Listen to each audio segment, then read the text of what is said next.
তুফান সিনেমার প্রচারণার কৌশল হিসেবে আরশাদ আদনান ওরকম একটি স্ট্যাটাস দিয়েছিলেন। আরশাদ আদনানের একটি স্ট্যাটাসকে কেন্দ্র করে গতকালকে এবং আজকে পর্যন্ত চারিদিকে তীব্র আলোচনা এবং সমালোচনা হয়েছে। আজকে সেই আলোচনা এবং সমালোচনার আগুনে ঘি ঢেলে দিলেন আরশাদ আদনান নিজেই।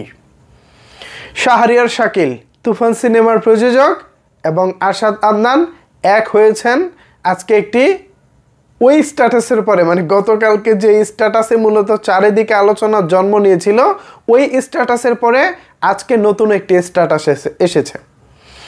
আমার পাশে একটি স্ক্রিনশট দেখতে পাচ্ছেন, এটি আরশাদ আদনান সাহেবের ফেসবুক পোস্ট থেকে নেওয়া। এখানে তিনি best wish for Toofan, best of luck Shahriar Shakil. তুফানের জন্য শুভকামনা জানিয়েছেন এবং শুভকামনা জানিয়েছেন শাহরিয়ার শাকিল তুফান সিনেমার প্রযোজককে। তার মানে কি দাঁড়ালো? তার মানে দাঁড়ালো গতকালকে যে ইঙ্গিতপূর্ণ যে স্ট্যাটাসটা ছিল সেটা তাহলে কি, সেটা যদি সত্যি হয়ে থাকে তাহলে আজকে আবার মিল হলো কিভাবে? এখন এই বিষয়টিকে অনেকেই ধরে নিচ্ছেন হয়তোবা তুফান সিনেমার প্রচারণার কৌশল হিসেবে আরশাদ আদনান ওরকম একটি স্ট্যাটাস দিয়েছিলেন। এখন আমার প্রশ্ন হচ্ছে, যদি তুফান সিনেমাকে আলোচনায় রাখার জন্যেই এই ধরনের স্ট্যাটাস তিনি দিয়ে থাকেন, সেই স্ট্যাটাসের কি আদৌ কোনো প্রয়োজন ছিল? তুফান সিনেমার টিজার এমনিতেই তো চারিদিকে শোরগোল ফেলে দিয়েছে, তুমুল আলোচনা চলছে। তো এই আলোচনার মধ্যে এই স্ট্যাটাসের খুব একটা প্রয়োজন ছিল বলে আমি মনে করি না। কখন স্ট্যাটাস দেওয়া যায়? যখন দেখা যায় যে প্রোডাক্টটা চলছে না, প্রোডাক্টটাকে আলোচনায় আনতে হবে, ঠিক তখন এই ধরনের স্ট্যাটাস দেওয়া যায়। এখনও জানি না ওই স্ট্যাটাসের মানে কি, তবে ভয় পাইছি, নকলে 6 লাভ, নকল পণ্যে বাজার, এরকম কিছু ইঙ্গিতপূর্ণ স্ট্যাটাস ছিল। কিন্তু ভয় পাইছি শব্দটা তুফানের, আমাদের চঞ্চল চৌধুরীর বিখ্যাত ডায়লগ, তুফান খুব ভয় পাইছি রে, সেই ডায়লগটাও তো এখানে ছিল। পাশাপাশি তুফানের বিভিন্ন স্টিল পিকচার নিয়ে চারিদিকে তো নকল একটা আলোচনা চলছেই। সেই আলোচনার মধ্যে যখন আরশাদ আদনান এই স্ট্যাটাসটা দিলেন, স্বভাবতই ওই স্ট্যাটাসটা ওই তুফানকে ইঙ্গিত করা হয়েছে। এখন যেভাবে বর্ণনা করেন না কেন, এই স্ট্যাটাসের বর্ণনা ওই তুফানকে ইঙ্গিত করেই, অন্য কোনো বর্ণনা এখানে আসে না। এখন আরশাদ আদনান কেন দিয়েছেন এর ব্যাখ্যা নিশ্চয়ই তিনি ভালো দিতে পারবেন। আমরা তো সবাই সবার মতো যার করে ভেবে নিতেই পারবো। আমাদের চিন্তা ভাবনা আমরা এক একভাবে ভাবতেছি। এখানে আরশাদ আদনান কেন স্ট্যাটাস দিয়েছেন, তিনি যদি বিষয়টা বিশ্লেষণ করেন বা খোলাসা করেন তাহলে আমি মনে করি দর্শকদের জন্য ভালো। আবার যারা বলতেছেন যে আজকে তো মিলে গেল, গতকালকে হয়তো প্রচারণার কৌশল হিসেবেই তিনি এটা করেছেন, আমি মনে করি এটা টোটালি রং একটি ডিসিশন ছিল।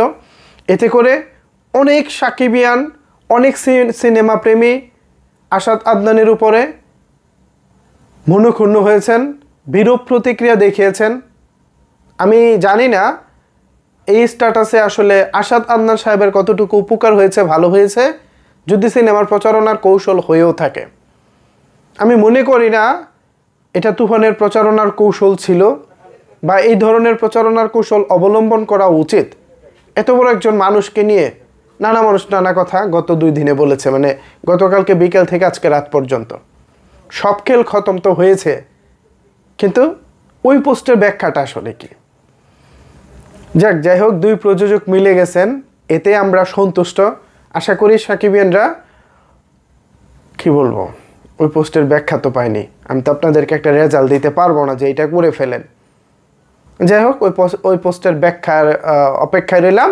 তবে আলোচনা হয়েছে, এটাও সত্য। আরশাদ আদনান সাহেবের এই স্ট্যাটাসের পরে সামাজিক যোগাযোগ মাধ্যম ফেসবুকের চলচ্চিত্র বিষয়ক বিভিন্ন গ্রুপগুলোতে বেশ আলোচনা হয়েছে, বেশ বললে ভুল হবে, তুমুল আলোচনা হয়েছে। এত আলোচনা সাম্প্রতিক সময়ে কোনো ছবি নিয়ে হয়েছে কিনা আমার জানা নাই। আরশাদ আদনান শাকিব খানের পরপর 2 সিনেমার প্রডিউসার, প্রিয়তমা ইন্ডাস্ট্রি হিট, পাশাপাশি রাজকুমার বেশ ভালো চলেছে। এই 2 সফল সিনেমার প্রডিউসার আরশাদ আদনান, পাশাপাশি আমাদের মহামান্য রাষ্ট্রপতির সুযোগ্য সন্তান তিনি। সুতরাং তিনি যখন কোনো কিছু করে তখন সেটা ভাইরাল হবেই এবং হয়ে যায়ও। আর সেটা যদি হয় শাকিব খান কেন্দ্রিক, তাহলে তো কোনো কথাই নেই, সেটা মুহূর্তেই ভাইরাল। গতকালকের স্ট্যাটাসটি ঠিক সেরকমই হয়েছিল। এখন যাই হোক, তারা যেহেতু মিলে গেছে, এখানে আর আমাদের বাড়তি কোনো কিছু বা বলা কিংবা চিন্তাভাবনারও করার দরকার নাই। আমরা তুফানের সাফল্য নিয়ে চিন্তাভাবনা করতেছি, আমরা তুফানের সাফল্যেই ভেসে যেতে চাই। তুফান আসছে আগামী কুরবানির ঈদে আপনার নিকটস্থ সিনেমা হলে সুনামি বইয়ে দিতে। এখন এই সুনামি কোথায় গিয়ে ঠেকে সেটা হয়তো ভবিষ্যতে জানা যাবে। অলরেডি অনেক হল মালিক সিনেমা বুকিংয়ের জন্য পরিচালক সাহেবকে ফোন করতেছেন। আগামীকালকে থেকে আমি সিনেমা হল বুকিংয়ের বিষয়ে আপডেট দেওয়ার চেষ্টা করব। পাশাপাশি আরও অনেক গুরুত্বপূর্ণ তুফানের আপডেট আগামীকালকে থেকে আসতে থাকবে। আশা করি যারা আমাকে নিয়মিত ফলো করেন, আমার চ্যানেলে যারা ভিডিও দেখে থাকেন, আপনাদের জন্য এই খবরগুলো অনেক অনেক বেশি হেল্পফুল হবে। তুফানের প্রত্যেকটা আপডেট একেবারে অথেন্টিক, একেবারে টিম থেকে পাওয়া। তুফানের নির্মাণে যারা জড়িত, তুফান যারা নির্মাণ করতেছে তাদের থেকে পাওয়া। আজও অবধি আজকে পর্যন্ত একদিনও দেখাতে পারবেন না তুফানের একটা আপডেট দিয়েছে এবং সেই আপডেটটি সঠিক হয়নি, এমন কোনো আপডেট আপনারা দেখাতে পারবেন না।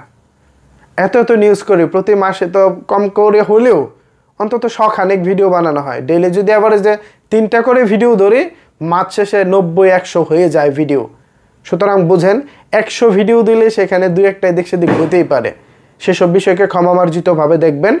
আমরাও মানুষ, আমাদেরও ভুল হতে পারে। যাই হোক, আমি ব্যক্তিগত আলোচনায় চলে গেছিলাম, তুফানের আলোচনায় আসি। তুফান আরশাদ আদনান প্রচারণার কৌশলেই করুক স্ট্যাটাসটা বা যে কারণেই করুক, তিনি আমার মনে হয় সফল। কিভাবে সফল? তাকে নিয়ে 2 দিনে যে পরিমাণ আলোচনা হয়েছে বাংলা সিনেমা প্রেমীদের মধ্যে, তারা মনে হয় এই 2 দিনে অন্য কোনো বিষয়, অন্য কোনো দিকে তাকাতেই পারে নাই। জাস্ট তাদের চোখটা ছিল ওই আরশাদ আদনানের দিকে, তার ওই স্ট্যাটাসের দিকে। কি বললেন তিনি! আমরাও তো নিজেই হতভম্ব হয়ে গেছি। আমি এখনও স্টিল নাও শাহরিয়ার শাকিলের সাথে এই ছবি দেখার পরও আমি ওই স্ট্যাটাসকে ভুলতে পারতেছি না। খুব কষ্ট পাইছি। কষ্ট কিন্তু মানুষ ভুলতে পারে না। সুখের কথা মানুষ ভুলে যায়, কষ্টের কথা মানুষ ভুলে না। আমরা মারাত্মক কষ্ট পাইছি ওই স্ট্যাটাসে। হয়তো কোনো এক সময় এই স্ট্যাটাসের ব্যাখ্যা আরশাদ আদনান সাহেব দিবেন, কিন্তু ততদিনে হয়তো অনেক লেট হয়ে যাবে। তার প্রতি আমাদের যে মনোকষ্টটা হয়েছে, তার প্রতি সাধারণ পাবলিকের যে বিরূপ প্রতিক্রিয়া হয়েছে, এটা কি খুব সহজেই তিনি মুছে ফেলতে পারবেন না। এই স্ট্যাটাস মানে গতকালকের স্ট্যাটাসের কয়েক ঘন্টার মধ্যেও যদি শাহরিয়ার শাকিলের সাথে এই পিকচারটা আসতো, তাও হয়তো পাবলিক মেনে নিত। কিন্তু অলরেডি প্রায় 26-27 ঘন্টা চলে গেছে।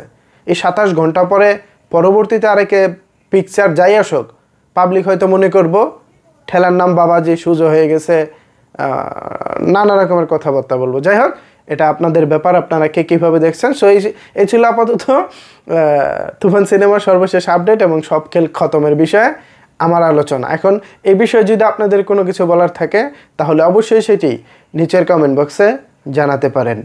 ধন্যবাদ সবাইকে সম্পূর্ণ ভিডিওটি দেখার জন্য।